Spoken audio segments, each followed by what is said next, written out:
And so where else has the money gone? Okay, the money has also gone into increased health insurance costs. Health insurance, any business that has personnel is heavy in personnel increased its cost dramatically beyond CPI inflation since 1970. That's like accountants and lawyers, people where there's a lot of personnel, because the health insurance costs went up a lot more than inflation. And in the strong public union states, that problem was exacerbated by the fact that the unions could really twist the district's arm and get very expensive health insurance plans. So in many districts in New York State and other high-cost states, you're seeing health insurance plans for a family that cost well over $20,000, $22,000, $25,000 per year, and the district is paying all or a vast majority of that cost.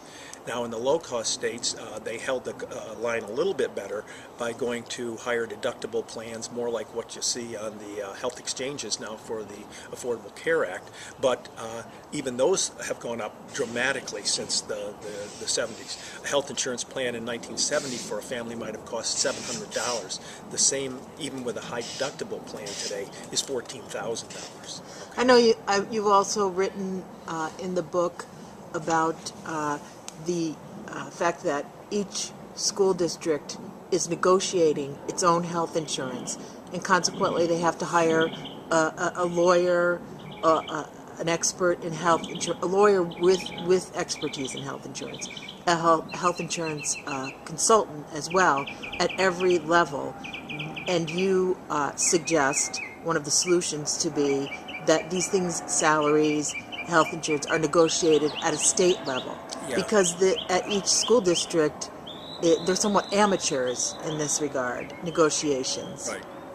The school boards and the local village and town boards and the city councils and all of these groups are ending up negotiating their own contracts with their own employees. And then in a school district of moderate size in New York State, there are frequently 2, 3, 4, 5 unions that you might be negotiating with.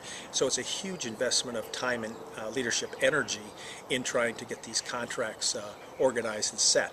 And then if you think about it, why would we want public employees to be better paid or have better benefits in one little village while the one next door has lesser services? We're providing public services, in this case an education, to the children of the state. We should provide essentially equal payments to them.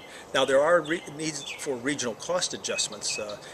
In our state, New York State, Long Island is much more expensive to live in than the North Country up near the St. Lawrence River, and there should be a regional cost adjustment, but doing that with a statewide contract would make a heck of a lot more sense than to have each individual town and village and city negotiate with multiple unions, paying lawyers and having to involve people who understand the intricacies of health insurance and other labor costs. Wouldn't that put some lawyers and health insurance consultants out of business?